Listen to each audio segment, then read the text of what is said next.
भगवान बुद्ध कहते हैं कि आपका मस्तिष्क ही सब कुछ है। आप अपने मस्तिष्क में क्या रखते हैं ये आप पर निर्भर करता है। आप अपने मस्तिष्क में क्या सोचते हैं ये आप पर निर्भर करता है, क्योंकि आपका ये छोटा सा मस्तिष्क सारा संपूर्ण ब्रह्मांड को सक्रिय करने की शक्ति रखता है। आप जो भी अपने मस्तिष्क में सोचते हैं उन भावनाओं को जब संप्रेषित करते हैं तब वो भावनाएं जाकर के ब्रह्मांड को सक्रिय कर देती है, और जब ब्रह्मांड सक्रिय होता है तब आपके भावनाओं को साकार करने में लग जाता है। आपके हर भावनाओं का प्रतिक्रिया करता है। ब्रह्मांड के लिए आकार कोई मायने नहीं रखता है कि बहुत बड़ा आकार है या छोटा आकार है। वैज्ञानिक स्तर पर किसी बड़ी चीज को आकर्षित करना बहुत बड़ी चीज के मुकाबले ज़्यादा मुश्किल नहीं होता है। सब कुछ इस पर निर्भर करता है कि आपके दिमाग में क्या चल रहा है।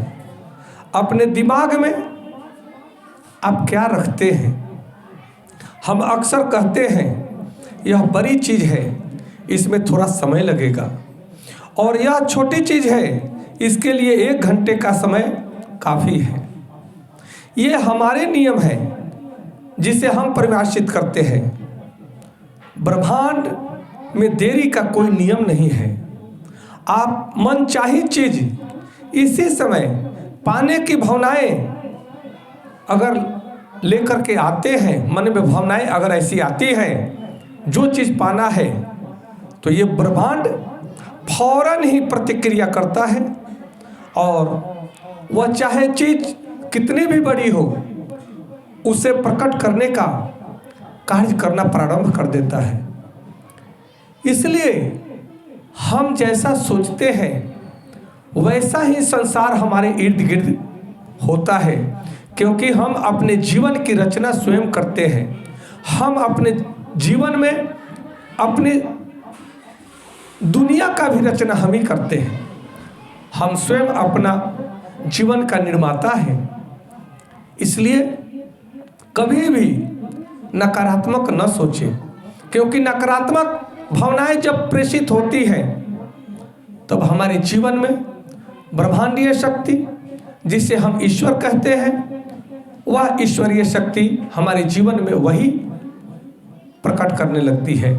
और हम जब सकारात्मक सोचते हैं, प्रेम, श्रद्धा, क्षमा, उपकार की बातें जब सोचते हैं, उसके भाव से जब हम विचार लाते हैं, संप्रेषण करते हैं, तो वह ब्रह्मांडीय शक्ति जो ईश्वरीय शक्ति है हमारे जीवन में वैसे ही अनुकूल वातावरण रचने का कार्य करती है।